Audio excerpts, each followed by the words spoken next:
नमस्कार दोस्तों, आज आपका भाई एक बार पुनः आपके बीच आया है। जैसा कि आप सबको पता था, अल्टीमेटम के अनुसार आज 14 तारीख दिन सोमवार है। आज के दिन आदरणीय अपने रोशन परमार जी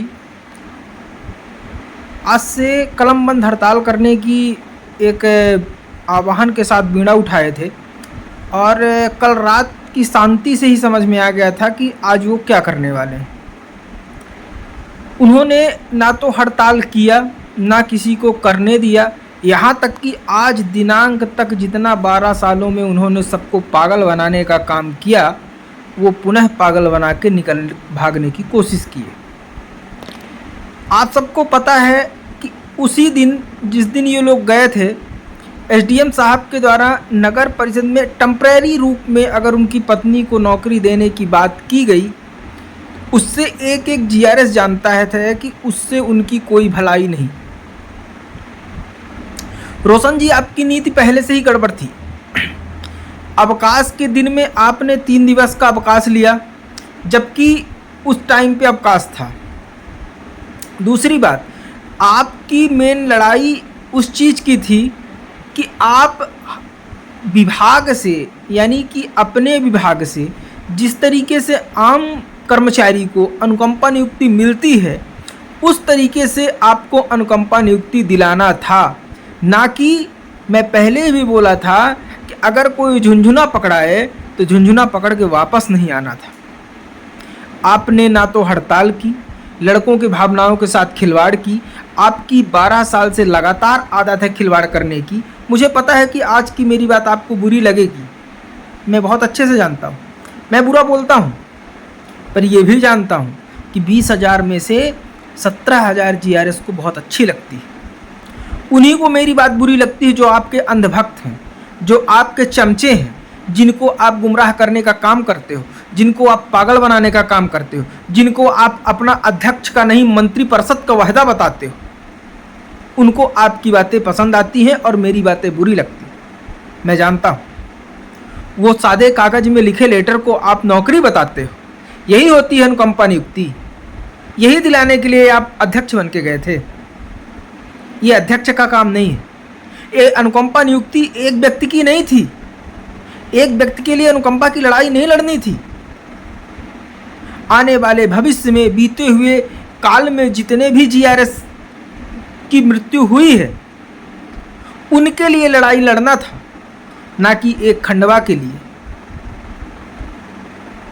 इसलिए आप एक जीआरएस से नहीं, पूरे मध्य प्रदेश के 20,000 जीआरएस की भावनाओं के साथ खेल खेले हो और खेलते आ रहे हो। लगातार 12 सालों से आप खेल रहे हो। आपको आम जीआरएस, आपके चमचे जरूर आपको माफ करेंगे, लेकिन इतना याद रखना कि आपको आम जीआरएस कभी जीवन पर्यंत माफ नहीं करेगा। आप माफी के लायक नहीं हो। आप आगामी भविष्य में कोई एक लेटर निकालोगे तो आपके चमचे पालन करेंगे, लेकिन मैं गारंटी से कहता हूं कि जो आम जीआरएस आज के डेट पर प्रताड़ित है, एक बधुआ मजदूर की तरह काम कर रहा है, वो जीआरएस आपके लेटर के एक लाइन पालन नहीं करेगा। इतना याद रखना आप। और ये जो आपके चमचे ब्लॉक अध्यक्ष हैं, जिला अध्यक्ष हैं, उनको भी मैं बताना चाहता हूं, ब्लॉक अध्यक्षों और जिला अध्यक्षों सुन लो, आपको रोशन के द्वारा जिला अध्यक्ष नहीं बनाया गया है। आपको रोशन के द्वारा ब्लॉक अध्यक्ष नहीं बनाया गया है। आपको आम जीआरएस के द्वारा ब्लॉक अध्यक्ष बनाया है। इस बात को कभी भूलना मत, और आप भूल रहे हो, इतना जान लो। आप अपने साथ, अपने परिवार के साथ, अपने बच्चों के साथ खिलवाड़ करते हो। जब आपकी इच्छा हुई तब आप लेटर जारी करते हो, जब आपकी इच्छा नहीं हुई तब जब आप लेटर रिजेक्ट कर देते हो। जब आपकी इच्छा हुई आप बोल दिए कल से हड़ताल होना है, जब आपकी इच्छा हुई बोल दिए अब नहीं होना है। आप समझते क्या हो? आप भी एक आम जीआरएस हो, और अब आपको पता चलेगा कि जीआरएस होता क्या है। आप आज तक जीआरएस को पागल बनाने का काम किए हो, अब जीआरएस पागल नहीं रह गया। अब जीआरएस समझता है आपकी पूरी भावनाओं, आपकी पूरी खिलवाड़ को, आपकी पूरी राजनीति को समझता है। इतना याद रखना, जीआरएस एक हक के लिए लड़ाई लड़ने के लिए नहीं जा रहा था। जीआरएस एक व्यक्ति की लड़ाई लड़ने के लिए नहीं जा रहा था।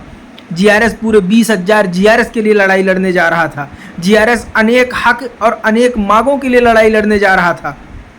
ये तो लड़ाई लड़ने का एक जरिया था, ये तो मौका था कि हमारे भाइयों के साथ ये घटना हुई, इस मौके के साथ हम अपने युद्ध का आरंभ करेंगे। और आपने बीच में उसको डाइवर्ट करने का काम किया। रितेश तिवारी 15 दिन का आह्वान दिए, सरकार को अल्टीमेटम दिए कि हमको एक नियम की भांति अनुकंपा नियुक्ति चाहिए, और आपने क्या किया? आपने उनके साथ खेलने का काम किया। और आज के बाद मैं आम जीआरएस को बोलना चाहता हूँ, भाइयों आप समझ जाओ कि आपके साथ हो क्या रहा है और कैसे हो रहा है। अब आपको समझने की ज़रूरत है, पूरे मध्य प्रदेश की जीआरएस को समझने की ज़रूरत है कि हमारा भला कैसे होगा, किस तरीके से होगा, कौन करेगा। मैं किसी का फेवर नहीं कर रहा हूँ। अगर रोशन को लगता होगा मैं रितेश का फेवर कर रहा हूँ तो बिल्कुल नहीं कर रहा हूँ।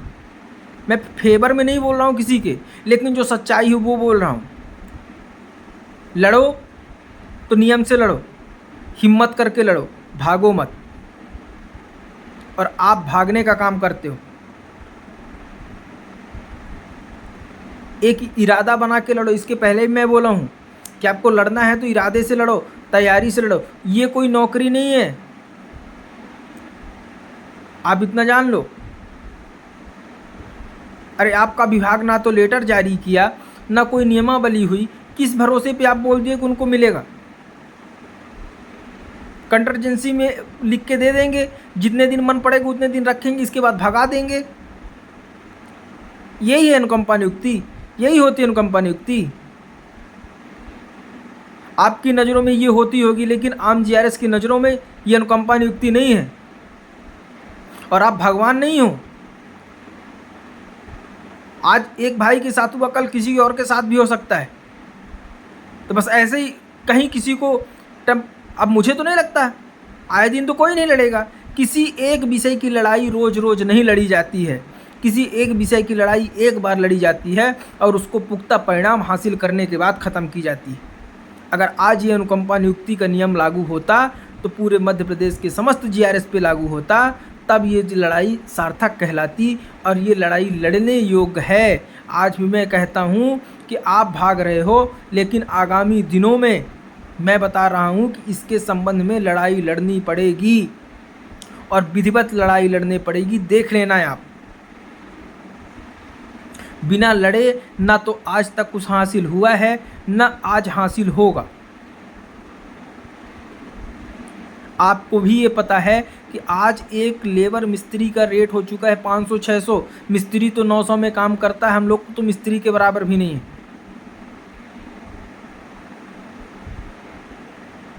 तो कम से कम एक जीआरएस के भला के लिए तो आप लड़ लो, एक जीआरएस के हक के लिए लड़ लो।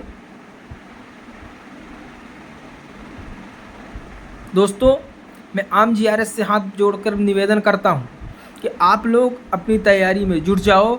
आगामी बहुत जल्द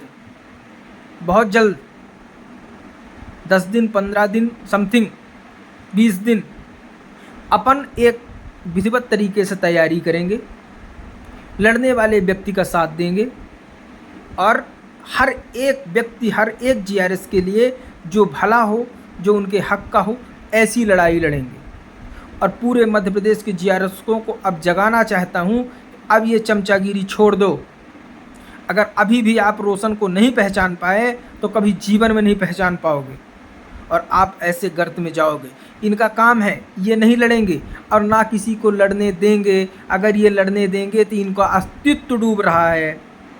ये पहले भी ऐसे किए हैं और आज खुल के बोलता हूँ कि रोशन के आवेदन निवेदन से जीआरएस को 18,000 प्राप्त नहीं हुआ है, कि रोशन के आवेदन निवेदन से प्राप्त हुआ है, लड़ने पर प्राप्त हुआ है।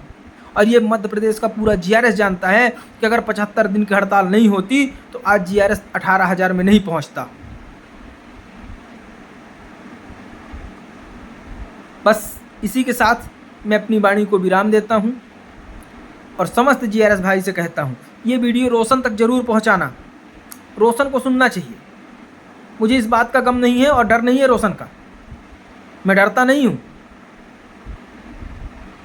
और एक एक जीआरएस तक पहुंचाना, रोशन की सच्चाई सामने आनी चाहिए। दोस्तों, वीडियो को ज़्यादा से ज़्यादा शेयर करना एंड सब्सक्राइब करना। जय हिंद, जय भारत, जय जी आर एस।